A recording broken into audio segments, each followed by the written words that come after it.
Where nice guys and the codependent women fall apart is they attach before they allow the actions to cause an attachment. They simply attach.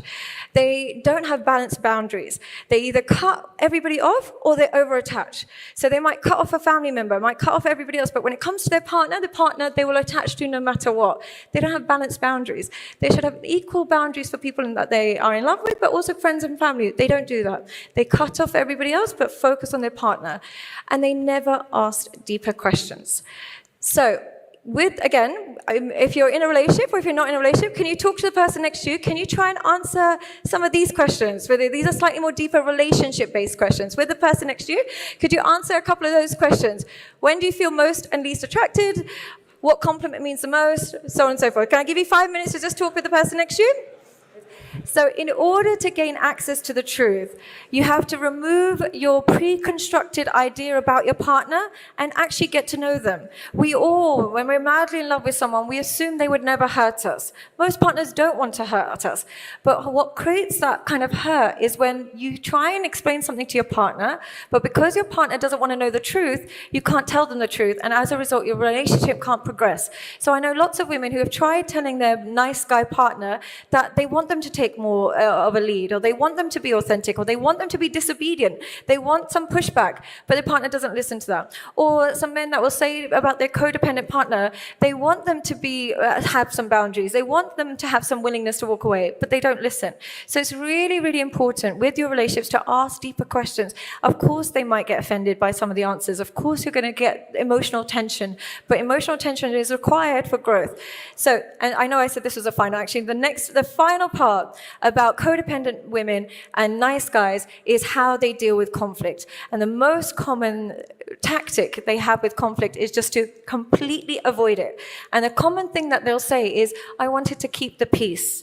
I just want to keep the peace, so I avoid conflict. Avoiding conflict does not create peace. It creates tension. It doesn't create peace.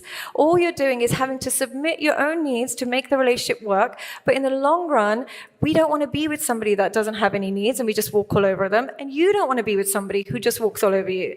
So it doesn't actually lead to peace. It leads to short-term peace at the expense of long-term connection. So you don't want to avoid conflict.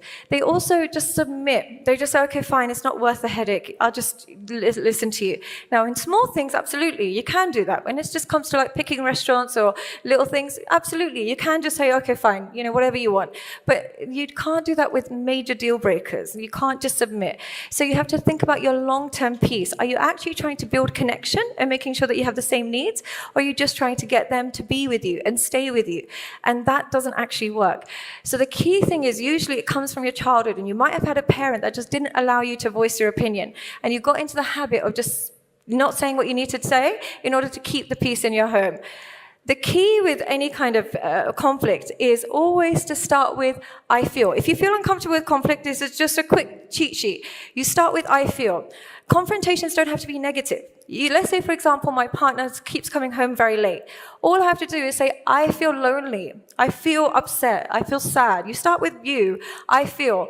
Then you say exactly what event causes you to feel that. I feel lonely when you don't come home at night. I feel lonely when you don't make time for me. I feel lonely when you're always working. So you say to the specific event, and you state exactly what you need. So you state with I feel, the specific event, and what you need. I feel lonely when you don't come home more often. I need you to spend more time with me. Or I feel upset when you're talking to other people online, and I need you to be close off alternatives to make our relationship work. I feel the exact event and what you need. Conflict doesn't have to be, it doesn't have to be hostile. It simply just has to have an exact cause and an exact outcome of what your needs are.